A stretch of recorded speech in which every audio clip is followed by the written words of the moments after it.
Back in 2015, at the height of Angela Merkel's open-door admission policy, which in addition to granting German entry to over 1 million refugees, many of whom turned out to be radical jihadists, and sent her approval rating crashing to the lowest in her career, the German chancellor realized that the Great Migration wave from the Middle East into Central Europe, originally meant to reinvigorate Europe's aging demographics and prompted Deutsche Bank to even boost its German GDP forecast, maybe was not such a great idea, and was just not worth the risks and trade-offs.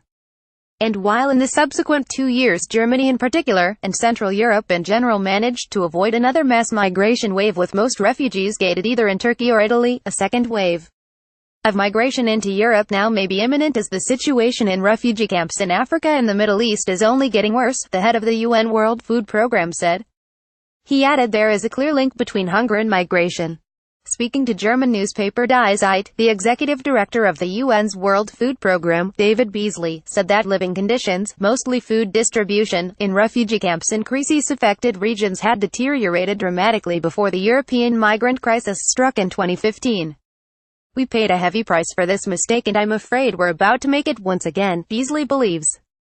According to the UN food chief, while many asylum seekers wanted to stay in their home region, the lack of food has driven them away. If they don't have enough food, they will leave. And many of them would go to Europe, Beasley said. Beasley also warned that while the UN has been seemingly making progress in fighting world hunger over the last 10 years, the number of people suffering hunger worldwide has now dramatically increased again. He added that the food crisis is caused mainly by wars and climate change. Yemen is threatened by famine because Saudi Arabia is blocking the country's ports, preventing aid deliveries, urging Gulf countries not to stand aside but instead join the food aid program for crisis-stricken regions, Beasley said. A WFP report from March says that some 108 million people across the globe faced crisis food insecurity or worse, a dramatic increase from 2015 when the figure was 80 million. The document says that major food crises were fueled by conflict, record high food prices, and abnormal weather patterns. The number of asylum seekers in the EU during the second quarter of 2017 reached 149,000, according to statistical data from Eurostat. The applications mainly came from Syria, Nigeria and Afghanistan.